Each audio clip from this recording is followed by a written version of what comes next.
Let's talk about the sense of vision. Okay, so first we will look at the eye externally, and then we'll dig into how it's structured internally and how those internal things lead to vision.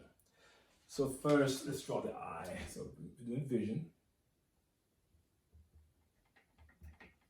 It's just an eye. Okay. Where this is the medial side, so your nose is over here. Okay. Nose. Drop your nose over there. Go. Okay. So the eye has in the middle of the eye, you have the iris.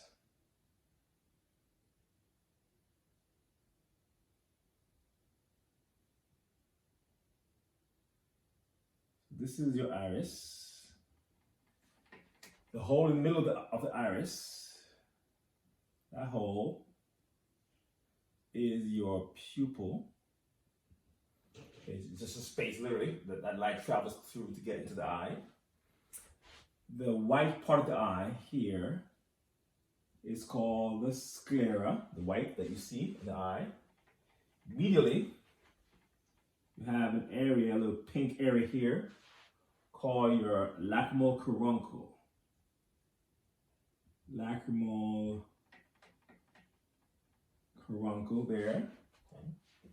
Of course, then you have, your eyelashes, or eyelid up top, the eyelash on there. Okay.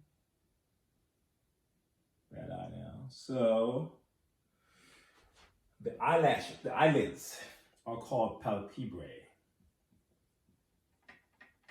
So that would be superior and inferior palpebra.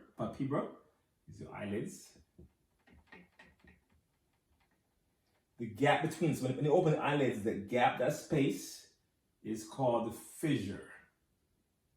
The palpebral fissure, that's an opening between the eyelids. Palpebral fissure there. Where the eyelids meet on the side is called your commissures. Palpebral commissures. It represents where the eyes meet on both medially and laterally, where the eyelids meet. In the caruncle, there is a ciliary gland there. That gland is what creates that grit that you have first thing in the morning in the eye. Okay. You may call it eye boogers or something. Boogers? No, that's not boogers. Boogers. There. Okay. For ciliary gland. Okay. Then you also have a membrane. A membrane that covers the eyeball and also covers the eyelid, called your conjunctiva.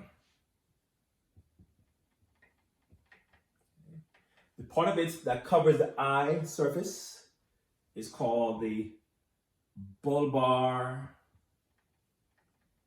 or ocular conjunctiva. So that part sits on the sclera, not the cornea, which is the clear part you can't see. So on this part is on the sclera of the eye, covers it. And then there's another part that covers the eyelid, that lines the eyelid. That's called your palpebral conjunctiva.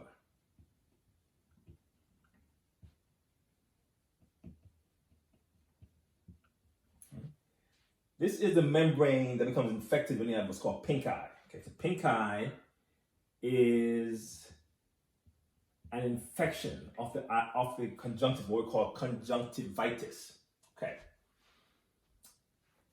Let's look at how tears passes across the eye. Okay, so laterally, let's do the tears.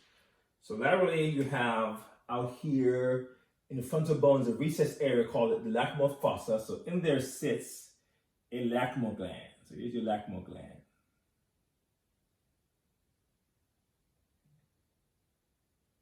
Lacrimal gland.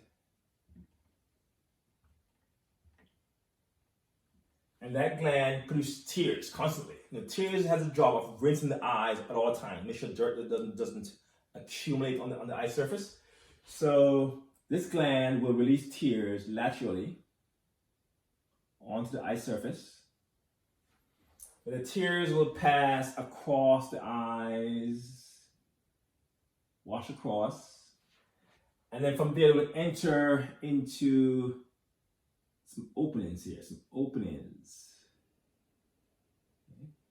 Let's call your lacrimal puncta. Yeah, tiny openings medially, and then from those openings you have